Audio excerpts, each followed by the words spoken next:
লেজটা কিন্তু একটু নিচের দিকে নামিয়ে রেখেছে। আর এর মানে হচ্ছে ওর একটু কষ্ট হচ্ছে, সম্ভবত গোসল করানোর সময় ওর ঠান্ডা লেগে গেছে। তবে ও কিন্তু খুব সুন্দর খাবার খেয়েছে।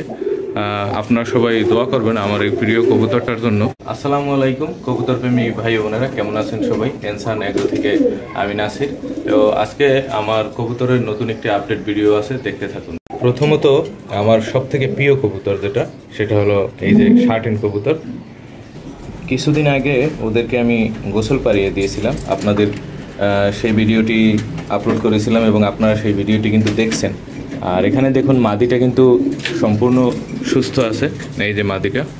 আর এখানে এই যে আমাদের নর কবুতরটা, তবে নর কবুতরটা দেখুন লেজটা কিন্তু একটু নিচের দিকে নামিয়ে রেখেছে। আর এর মানে হচ্ছে ওর একটু কষ্ট হচ্ছে, সম্ভবত গোসল করানোর সময় ওর ঠান্ডা লেগে গেছে। তবে ও কিন্তু খুব সুন্দর খাবার খেয়েছে। আপনারা সবাই দোয়া করবেন আমার এই প্রিয় কবুতরটার জন্য। ওর অনেকটাই কষ্ট হচ্ছে, তবে ওর কোনো রোগ এখনও ধরা পড়ে নাই, যে একটু শুধু হাঁপাচ্ছে, হা করে শ্বাস করতেছে, মনে হয় হাঁপানি শ্বাসকষ্ট হয়েছে। তাই ওকে আমি আজকে ছোট এক পিস রসুন খাইয়ে দিয়েছি, আর রাতের বেলা এক পিস ছোট আদা খাইয়ে দেবো, দেখা যাক কী হয়। এর পরের দিন আমি ওদেরকে লেবু পানি দেবো। তো এর মধ্যে ইনশাল্লাহ সুস্থ হয়ে যাবে, আপনারা সবাই দোয়া করবেন।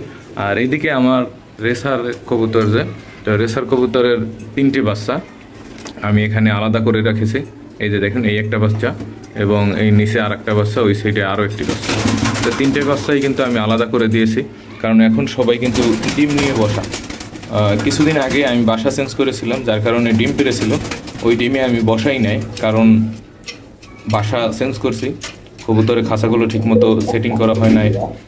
তো আমি ওই সময় খেয়াল করে দেখেছি ওদের ব্রিডিং যেটা আর মেটিং যেটা, সেটা কিন্তু ঠিকমতো হয়নি, যার কারণে ওই ডিমগুলো নিয়ে কিছুটা কনফিউশনে ছিলাম। তাই ওদেরকে আর ডিম নিয়ে বসাই নাই, এখন বসিয়েছি। এখন কিন্তু ওরা মোটামুটি একটা পর্যায়ে আছে। তো সবাই দোয়া করবেন আমার কবুতরগুলোর জন্য। আর এখানে কিন্তু লাল মিয়া লাল বিবি এখানে ছোট ছোট দুটো বাচ্চা রেখে আবারও ডিম দিয়েছে। তো আমি একটু আগে খাঁচার কিছুটা শিক ঠিক করেছি, যেমন এই যে শিকগুলো, এগুলো কিন্তু টেরে খুলতে গেলে এগুলো সরে যায়, যার ফলে ঝামেলা হয়। তাই এগুলোকে আমি ঠিক করে লাগিয়ে দিয়েছি। এই কিছুটা এভাবে লাগিয়েছি, কয়েকটা এদিকে ভাঁজ করে দিয়েছি বড় বড়, যার কারণে ভাঁজ করে দিয়েছি। এখন আর টেরে নিয়ে কোনো ঝামেলা হবে না। তবে আমার টেরেগুলো অনেকটা পুরনো হয়ে গেছে, নতুন কিছু টেরে দরকার। তো এখন তোমাদের নিচে যাও, তোমাদের সুস্থ হোক আমার প্রিয় কবুতর, সবাই দোয়া করবেন। আজকের ভিডিও এই পর্যন্তই। আল্লাহ হাফেজ। যে যেখান থেকে আমার এই ভিডিওটি দেখছেন অসংখ্য ধন্যবাদ।